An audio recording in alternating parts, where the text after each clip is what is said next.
বের হয়ে চলে আসছি। যেখান দিয়ে আমরা চলেছি এটা শান্ত নির্ঝঞ্ঝাট একটা রাস্তা।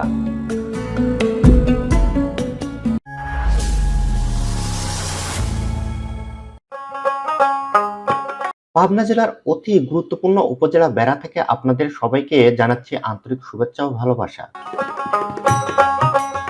আমরা বেড়া সিএনবি বাস স্ট্যান্ড থেকে অলরেডি বের হয়ে চলে আসছি সেই বাজার থেকে। এখন আমরা বেড়া পোর্টের অভিমুখে চলে যাচ্ছি। এখান থেকে 3-4 কিলোমিটার যেতে হবে, তাহলে আমরা বেড়া পোর্টটা পেয়ে যাবো। আমাদের পরবর্তী গন্তব্যস্থল এই বেড়া পোর্ট।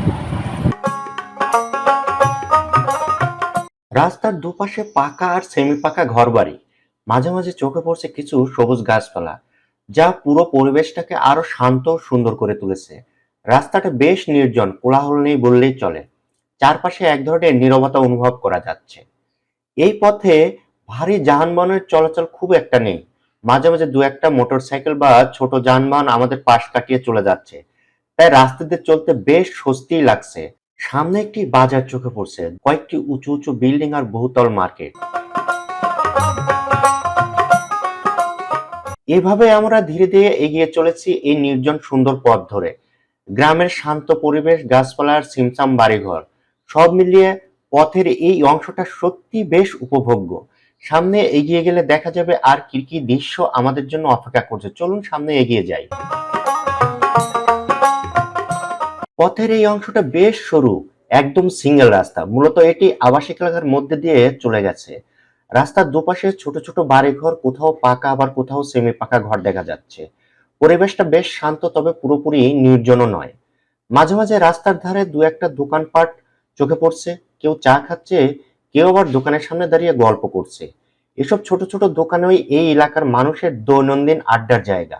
তাই এখানে খুব বড় কোনো ভিড় না থাকলেও লোকজনের একটা স্বাভাবিক কোলাহল আছে।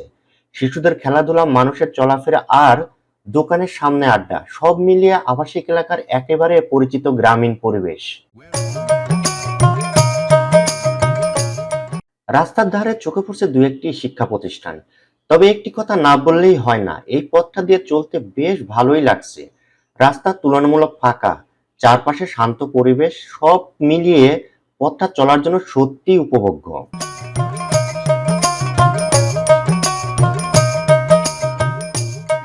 সামনে দেখা যাচ্ছে একটি শান্ত দিঘি, চারপাশে নিরিবিলি পরিবেশ, পানির উপর হালকা বাতাসের ঢেউ, সব মিলিয়ে জায়গাটা বেশ মনোরম লাগছে। দিঘির পাশেই রয়েছে একটি শিক্ষা প্রতিষ্ঠান, যা এই এলাকার একটি পরিচিত চিহ্ন হিসেবেই মনে হয়। এই জায়গা থেকে মূলত বেড়া বাজারের শুরু। ধীরে ধীরে রাস্তার পাশে দোকানপাট, মানুষের চলাচল আর ছোট ছোট যানবাহন বাড়তে শুরু করেছে। বোঝাই যাচ্ছে আমরা একটি ব্যস্ত এলাকার কাছাকাছি চলে এসেছি। আমাদের গন্তব্য এখন খুবই কাছে, আর একটু সামনে এগুলেই শুরু হবে বেড়াপোর্টের রাস্তা। সেদিকে আমরা এগিয়ে চলেছি। চলুন দেখি সামনে বেড়াপোর্ট এলাকায় কি ধরনের ব্যস্ততার দৃশ্য আমাদের জন্য অপেক্ষা করছে।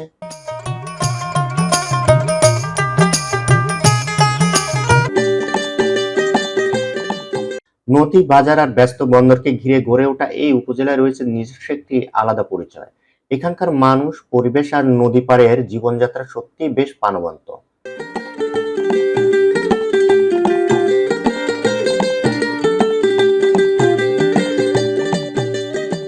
পর্দায় আপনারা এখন বেড়াপোর্ট দেখতে পাচ্ছেন। এটি পাবনা জেলার গুরুত্বপূর্ণ নদী বন্দরগুলোর একটি। নদীপথে পণ্য পরিবহন এবং স্থানীয় ব্যবসা বাণিজ্যের জন্য এই পোর্টটি বেশ গুরুত্ব রয়েছে।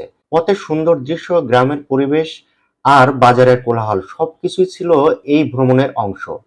এখানে আজকের ভিডিও শেষ করছি। সবাই ভালো থাকবেন, সুস্থ থাকবেন। আবারও নতুন কোনো ভ্রমণ নিয়ে দেখা হবে পরবর্তী ভিডিওতে। ধন্যবাদ সবাইকে।